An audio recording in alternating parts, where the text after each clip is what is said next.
Now, September 12, 2008, there was a very nasty hurricane that hit a town in Texas. And you'll see from the picture that most households were not prepared, but there was one household that was prepared for the hurricane. It speaks for itself.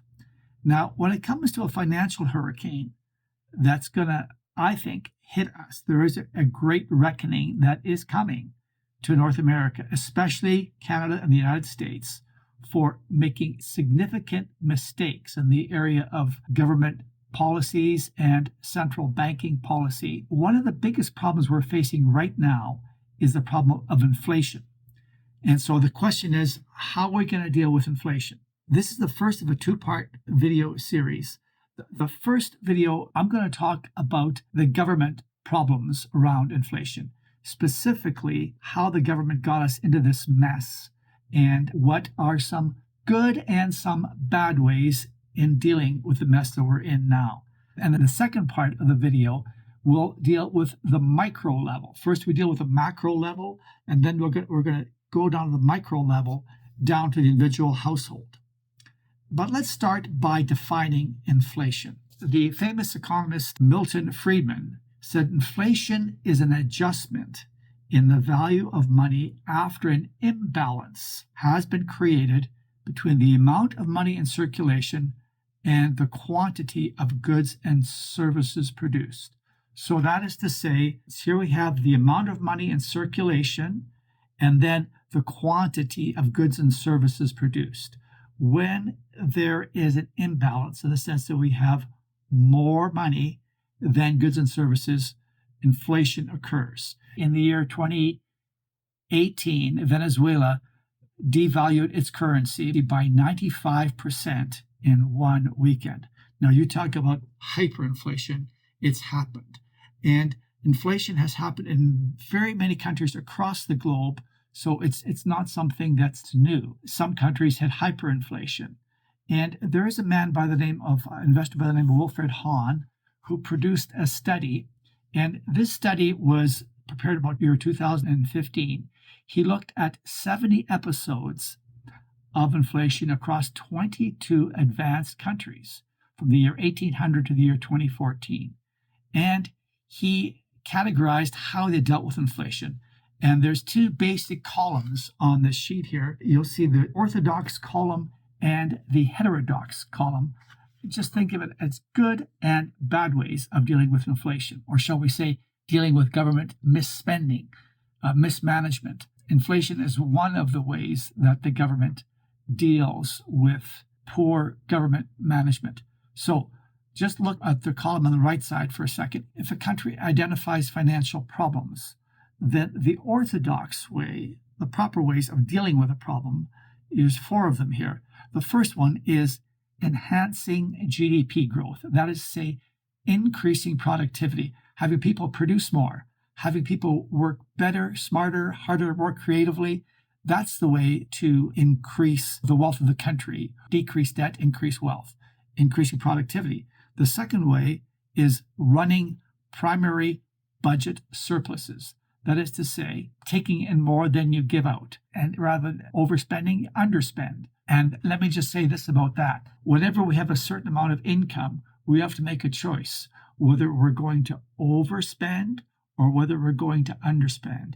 And if we humble ourselves by underspending, and we do this on a sustained basis, then we get grace from God. And it's very, very important to include God in the financial solution. Now, the third way, that is the orthodox way of delevering, or shall we say, reducing government debt, is to privatize government assets. Let's make government smaller and put the asset back into the public sector.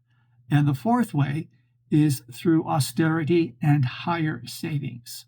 Those are orthodox, good ways, noble ways, honest ways of dealing with a financial mess at the level of the entire economy, the entire country. However, there's other ways that are usually employed, often employed, sadly. Call them heterodox, unorthodox, evil ways. The longer the word, the cloudier the message. I just call them bad ways of dealing with government debt. Number one is restructuring debt contracts so that rather than paying back over 10 years, you pay back over 50 years, enslaving future generations. This is not wise, but it's commonly done. Another method is unexpected inflation. We'll come back to that. Then there's the taxation of wealth, just simply taxing people who are earning more than the government would like them to earn. And it's a progressive tax system, I think, is also an evil way of reducing government debt. Then repressing private finance, that is basically taking money, robbing from the rich and giving it to others. And then illicit wealth transfers, which is basically very similar to that, taking money just arbitrarily from those who have it. But let's come back to the second point, unexpected inflation. Inflation has been caused in Canada and the United States and in many countries during the past, I would say especially the past 5 years, but even over the past 10 years, just by using emergency measures, increasing the money supply, and then not having a corresponding increase. Remember I said we talked about imbalance, increasing the money supply, printing more and more and more and more money, but not having a corresponding increase in productivity. Goods and services haven't gone up. So all of a sudden, things cost a lot more at the grocery store. And this is really important because we can't eat your cell phone. The products and the services that are essential are costing a lot more through measures including in Canada, I call it misguided altruism, the carbon tax, trying to save the planet by introducing a new tax. There's other measures the government has taken to try to improve the planet, and yet, again, misguided altruism. That's a quick overview. Look at this particular chart. Excellent study by Mr. Hahn, done about 10 years ago, to identify orthodox methods and unorthodox methods, or heterodox methods, to deal with an economy that's in financial crises. And we're going to have, remember the first picture about the financial storm? We're going to have some financial storms hitting us hard. How are we going to get ready? Now, in the next video, we're going to look at it, how to get ready for this at the micro level. That is in the sense of a household. How will a household get ready? We can't turn around the whole economy. We can't turn around the nation, but we can prepare our backyard, just like this house was prepared for the storm that came.